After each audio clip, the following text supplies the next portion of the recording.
Ahora es tu carga. Esas fueron las palabras textuales de mi madre la noche en que mi hermana dejó a su bebé de 3 meses en la puerta de mi casa y desapareció bajo la lluvia. No preguntó si yo estaba bien. Ni siquiera miró al bebé. Solo me entregó una vida que nunca había planeado y se marchó. 10 años después, esas mismas personas me arrastraron a un juzgado, diciendo que yo las había mantenido separadas. Yo estaba allí sentada con la carpeta cerrada que nunca supieron que existía, escuchando cómo mentían como si fuera lo más fácil del mundo. Y en el momento en que me levanté para hablar, algo cambió, porque la verdad que había dentro de esa carpeta no solo era destructiva, sino que además revelaba cosas que nunca pensaron que yo descubriría. Yo antes pensaba que mi vida era pequeña en el mejor sentido, tranquila, predecible, segura. Trabajaba turnos largos como enfermera pediátrica, llegaba a mi piso de una habitación en un barrio tranquilo de Madrid, calentaba las sobras, regaba las plantas y me dormía con el zumbido del radiador. Nunca me imaginé siendo madre, y mucho menos de la clase que llega envuelta en una manta mojada a medianoche. Pero la vida no pregunta si estás preparada. Simplemente aparece y espera a ver en quién te conviertes. La noche en que Elena desapareció parecía irreal. Un momento estaba doblando ropa mientras una tormenta azotaba las farolas de la calle. Al siguiente, miraba a una niña de 3 meses en su silla de coche, con la lluvia goteando del toldo, una nota arrugada metida junto a su puñito. Parecía tan pequeña, tan frágil, su respiración suave y temblorosa, como si supiera que la habían abandonado. Recuerdo que me temblaban las manos mientras llamaba a mis padres, desesperada por cualquier señal de que les importara. Mi madre contestó al segundo timbre, suspiró como si la hubiera molestado y dijo la frase que se me grabaría en las costillas: ahora es tu carga. Mi padre ni siquiera se puso al teléfono. Colgaron antes de que pudiera decir nada más. Incluso ahora, una década después, todavía siento el grosor del silencio después de esa llamada. Fue el momento en que entendí que nadie vendría a ayudar. Ni Carlos, que se marchó 2 semanas después. Ni mis padres. Nadie. Solo estábamos yo y una bebé que no tenía a nadie más en el mundo. No dormí las primeras 48 horas. Aprendí a calentar biberones viendo vídeos entre sollozos. Corrí al supermercado al amanecer con Lucía metida dentro de mi chaqueta porque no tenía ni una sola cosa para un niño. Cambié toda mi vida sin pensarlo 2 veces. Y poco a poco, algo pasó de ser obligación a amor, de supervivencia a entrega total. Lucía me agarraba el dedo y me miraba como si yo fuera lo único sólido en su mundo. Y quizá lo era. La gente habla de la familia elegida como si fuera una idea bonita, pero la mía se construyó entre tormentas, lágrimas y promesas susurradas en la oscuridad. Y durante 10 años pareció inquebrantable. Al menos hasta el día en que Elena volvió. Elena no volvió con una disculpa. Volvió con una actuación. Sucedió un miércoles cualquiera. Lucía tenía 9 años, tirada en el suelo del salón, construyendo un sistema solar de cartón, tarareando bajito como hacía cuando se sentía segura. Sonó mi móvil con un número desconocido. Casi lo dejo caer al buzón de voz. Casi. Ruby, soy yo. Por un segundo mi cerebro se negó a reconocer la voz de la hermana que había desaparecido bajo la lluvia 10 años antes. Pero luego apareció el temblor familiar, el que usaba siempre que quería algo. Dijo que estaba en Madrid, que quería hablar, que quería explicar. Eligió una cafetería frente al Parque del Retiro, terreno neutral, lo llamó ella. Y cuando entró, apenas la reconocí. Pelo perfecto, maquillaje suave, mirada firme. No era la chica desesperada que había dejado a un bebé en mi puerta. Parecía cuidada, estudiada. Llevo 7 años limpia, dijo, con los dedos entrelazados, voz perfectamente medida. Me alegro, respondí, sincera pero con cautela. Quiero conocerla, añadió. Si tú crees que está bien. Como si no hubiera renunciado a ese derecho hace años. No contesté de inmediato. Mi cabeza hacía cálculos. La estabilidad de Lucía, sus ansiedades, las noches que se despertaba de pesadillas susurrando, no dejen que me la quiten. Pero acepté probar un encuentro controlado. Uno solo. El Museo de las Ciencias de Valencia me pareció seguro, público, luminoso, lleno de ruido.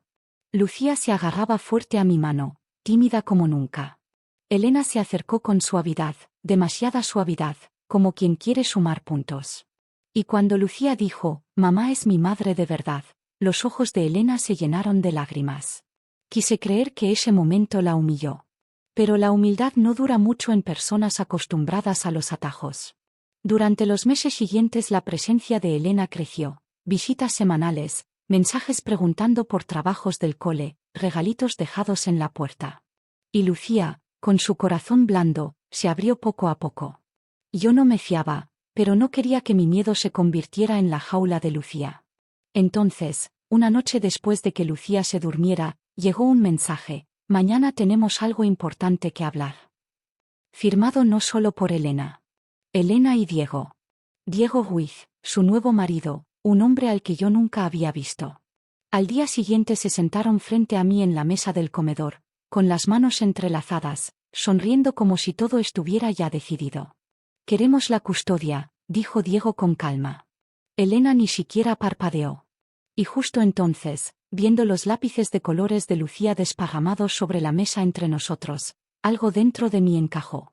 Esto no era una reunión. Era una toma de posesión. Por un momento no pude respirar. La palabra, custodia, golpeó más fuerte que nada de lo que Elena me había hecho nunca, incluida la noche en que abandonó a su hija en mi puerta. Mis dedos se agarraron al borde de la mesa para no caerme. «No podéis estar hablando en serio», dije bajito, sin fiarme de mi voz. «Lo estamos», respondió Diego, tono suave. Demasiado suave. «Lucía merece un hogar tradicional, estable, con 2 padres». Lo dijo como si yo no hubiera sido los 2 padres durante una década. Elena asintió con calma ensayada. «Has hecho muchísimo por ella, Ruby. De verdad. Pero ya es hora de que vuelva a casa». Casa. La casa de Lucía estaba a 10 metros pasillo abajo. Sus dibujos pegados en las paredes, sus zapatitos perfectamente alineados junto a la puerta. No discutí, no porque estuviera de acuerdo, sino porque Lucía estaba en el salón coloreando, escuchando cada ruido. Los acompañé a la puerta, cara neutra, voz firme. Confundieron eso con debilidad. Esa misma noche, después de acostar a Lucía, la encontré acurrucada, susurrando en sueños: «No me la quiten. No me la quiten». Me senté en el suelo junto a su cama, mano en su espalda, sintiendo sus respiraciones temblar. Y en ese silencio, algo dentro de mí se rompió. No el tipo de rotura frágil, sino el clic limpio y seco de un cerrojo cerrándose. Una decisión tomada. No iba a perderla. Ni con Elena. Ni con nadie. La carta llegó 3 semanas después. Una petición formal de custodia, presentada, sellada, fría. Mis padres firmaron declaraciones juradas apoyando a Elena, diciendo que yo había bloqueado el acceso familiar y distorsionado la idea que Lucía tenía de sus orígenes. Mentiras, todas. Miré la hoja hasta que las palabras se emborronaron. Mis padres, que nunca le compraron a Lucía ni una triste tarjeta de cumpleaños, ahora decían que yo los había mantenido alejados. Derrumbarse no siempre parece venirse abajo. A veces es silencioso, un hundimiento, una claridad helada. Contraté a una abogada a la mañana siguiente. Laura Martínez tenía ojos amables, instinto afilado y una voz que no temblaba. Después de revisar todo, me miró con seriedad firme. «Esto no es un caso de reunión familiar», dijo. «Esto es un golpe de poder, y posiblemente económico». «¿Económico?», repetí. Laura asintió. «Su cronología no cuadra. La gente no vuelve después de 10 años por casualidad. Sugiero que comprobemos qué han estado haciendo antes de reaparecer». Entró el detective García. Callado, metódico, con esa forma de deslizar información sobre la mesa como quien reparte cartas que nadie quiere. En 2 semanas había descubierto 3 cosas que me revolvieron el estómago. Diego estaba ahogado en deudas. Llevaba meses buscando al padre biológico de Lucía. Ese hombre, al que Elena nunca nombró, había heredado recientemente varios millones de euros. De repente todo encajó. La reaparición pulida de Elena. El interés de Diego. La urgencia por conseguir la custodia ahora. No por amor. No por redención. Por dinero. Miré los documentos que García había reunido, inconsistencias financieras, búsquedas en Internet, Mensajes entre Elena y mis padres demostrando que habían estado en contacto durante años. Una traición envuelta en una década de silencio. Ya no me derrumbaba. Me preparaba. Y cuando llegó el día del juicio, no entraría con miedo. Entraría con la verdad. El Palacio de Justicia olía a papel viejo y aire frío, una mezcla extraña que hacía que todo pareciera más real. Me senté junto a Laura, las palmas sudadas, la carpeta cerrada descansando entre nosotras como un cable con corriente. Cada pocos segundos miraba la puerta, imaginando a Lucía en el colegio, sin saber que la tormenta llegaba a su punto máximo. Entonces entraron Elena y Diego. Elena llevaba un vestido azul suave, el pelo en ondas cuidadas para parecer inocente. Diego con traje impecable y esa media sonrisa confiada que usaba como escudo. Detrás, mis padres tomaron asiento, manos cruzadas como si estuvieran en misa, no en un juicio que habían ayudado a montar. Cuando entró la jueza, la sala cambió. La jueza López, pelo plateado, mirada tranquila, se sentó, recorrió la sala con la vista y dijo: «Procedamos». Elena declaró primero. «Mi hermana me mantuvo alejada de Lucía», dijo, con la voz temblando justo en el momento perfecto. «Estaba enferma, pero me curé. Quise reconectar». Ella se negó. Me cerró la puerta. Su abogado asentía, animándola. «¿Y tus padres?» «Estaban destrozados», susurró. Ruby no les dejó ver a su nieta. Una mentira dicha como si fuera evangelio. Mis padres declararon después, repitiéndolo. «Nos apartó», dijo mi madre con un suspiro ensayado. «Intentamos», añadió mi padre. Ella quería que Lucía nos olvidara.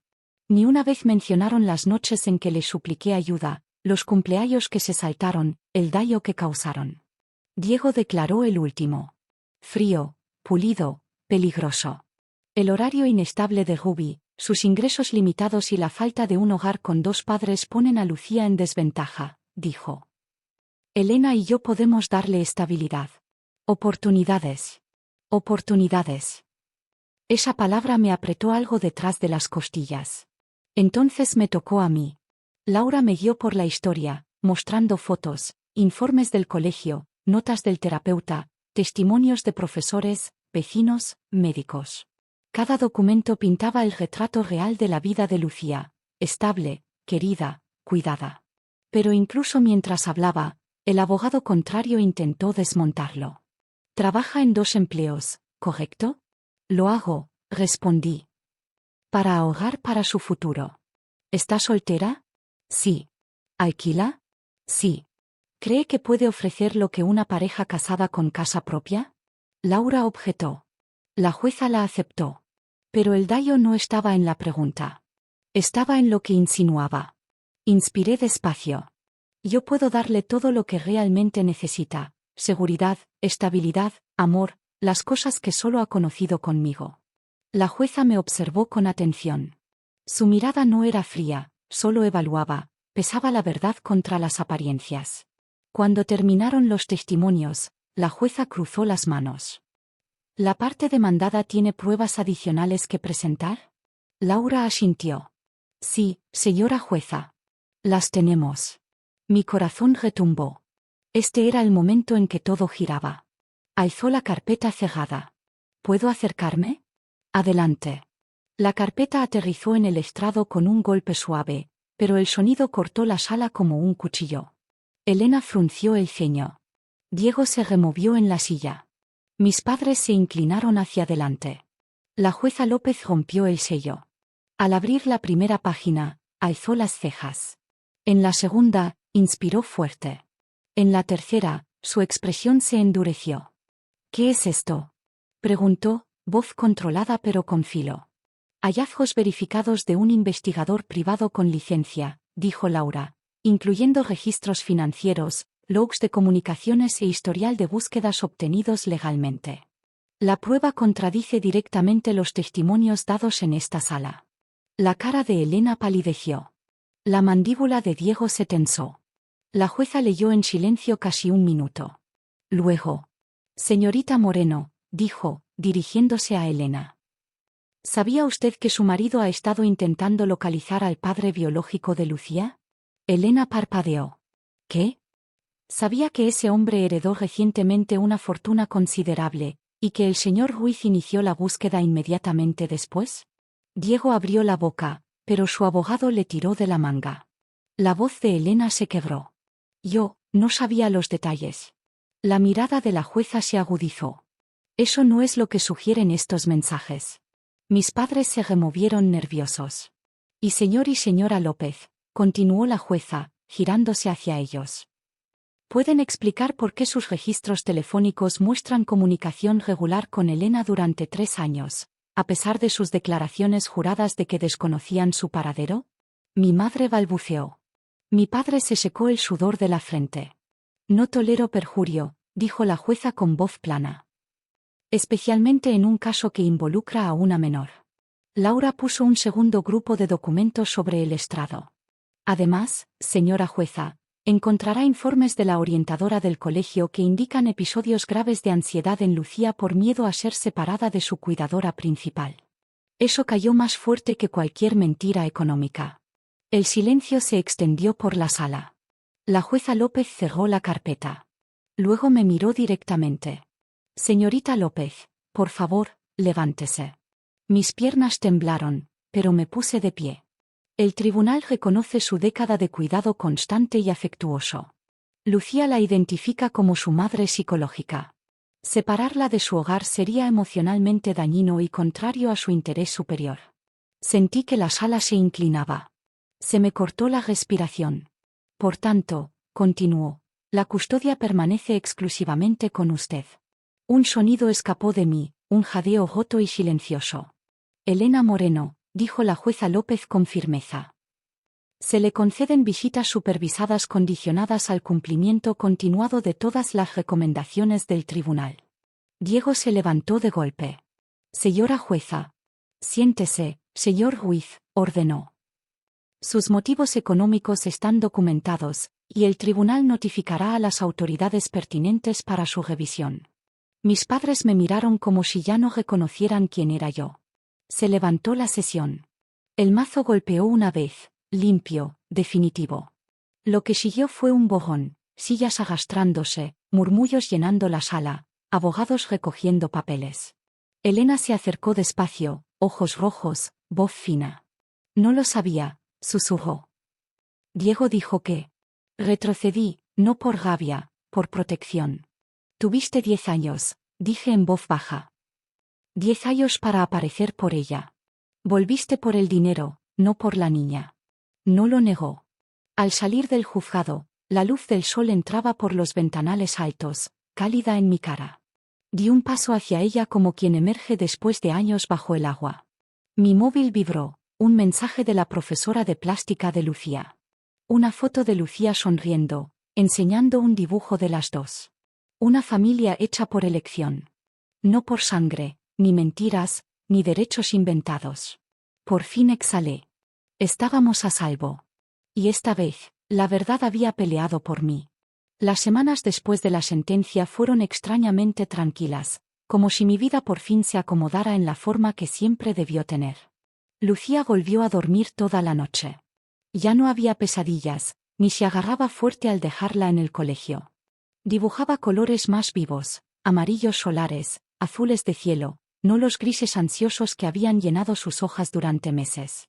Quedé con mis padres una vez en una cafetería neutral. No hubo gritos, ni escena dramática, solo una distancia calmada que parecía irreversible. Querían acceso. Puse límites, visitas supervisadas, transparencia total, cero manipulación. Aceptaron, pero vi en sus ojos que entendían que el poder que siempre habían tenido ya no existía. Elena pidió el divorcio de Diego en silencio. Me envió un mensaje corto pidiendo perdón, sin esperar que se lo diera. No se lo di, pero tampoco le cerré la puerta del todo. Por Lucía, podía dejar espacio para algo más suave. Laura me ayudó a cerrar los papeles de tutela definitiva, blindados, innegables. Una tarde, mientras Lucía y yo tomábamos helado en nuestro pequeño balcón, se apoyó en mi hombro y dijo: «Mamá, ahora estamos bien, ¿verdad?». Sonreí, alisándole el pelo. «Sí, cariño. Estamos más que bien». Por primera vez en meses, el futuro se sentía amplio y nuestro. Algunas familias se hacen de sangre. Otras se hacen de elección, de lealtad, de cada promesa callada cumplida cuando nadie mira. Lucía y yo somos de las segundas. Y después de todo, abandono, mentiras, un juzgado donde la verdad tuvo que pelear por respirar, salimos más fuertes, más firmes, irrompibles. Si esta historia te llegó, déjamelo en comentarios. Y si alguna vez has tenido que proteger a alguien a quien amas de tu propia familia, no estás solo. Dale a suscribirse para no perderte la próxima historia.